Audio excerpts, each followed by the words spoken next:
Dito na naman ako. Magluluto na naman tayo ng isang dish. Lalagyan natin siya ng red wine. Hindi namin ito naubos ng New Year tsaka ng Christmas. So, lalagyan natin ng red wine yung ating lulutuin. Which is beef and broccoli. Lutuin natin to. Okay, so ito yung ating beef. Yan. So, hiwain natin ito ng maliliit. Stripes ang hiwa ng beef broccoli. Stripes na maninipis. Hiwa ko na siya lahat ng maliliit. Ganyan lang kaninipis. Hindi mo na to kailangan palambutin kasi malambot na yan dahil sobrang nipis lang niya. That's the ideal. So, paghalu-haluin natin lahat. Oyster sauce, ang liquid seasoning. Isang kutsara lang, okay na. Chinese soy sauce. Isang kutsara ulit. Kikoman. Isang kutsara ulit.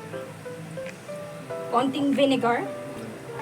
And meron tayo ditong pure honey. Cornstarch. Kalamansi.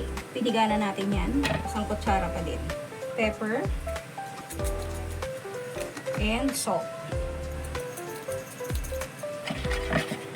Halu-haluin na natin to. Tsaka natin ilagay yung beef. Haluin na natin siya.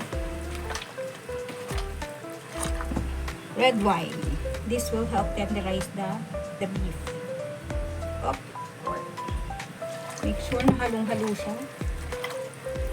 Set aside garlic, onions. Pain din natin siya ng maliliit.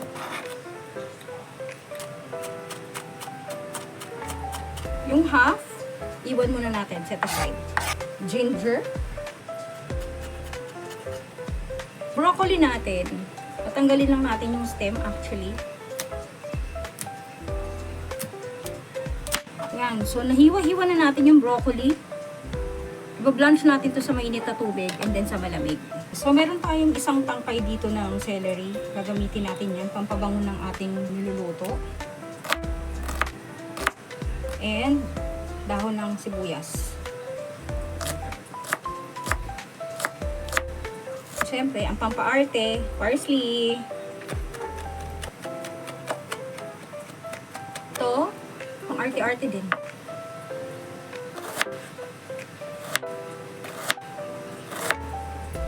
May natira akong shiitake mushroom dito last time nung nagluto ako. Gamitin natin. Pwede mo natin lagyan. So, kanina nilagay natin sa mainit na tubig yung broccoli. Ngayon nilagay natin siya sa malamig na tubig. To keep it crispy and fresh. So, set aside na muna natin to dahil magsisimula na tayo mag-gisa. Mantika.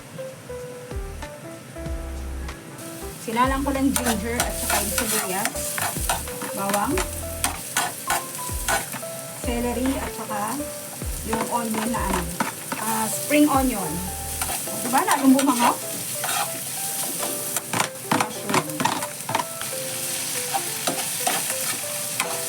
Pwede na natin isalan yung ating isa pang raki natin dun. Sabay na yung marinade. Antayin natin maluto yung beef. Lagyan natin ng konting water. So, antayin na natin siyang maluto. Mga 15 to 20 minutes pwede na. Tikman natin kung malambot na. So, okay na siya. Init! Lambot! So, timplahan na lang natin siya ng konting salt. And so, pwedeng-pwede na yung ating beef broccoli. Lagyan na natin yung ating pampaatsyo. Ang fresh parsley.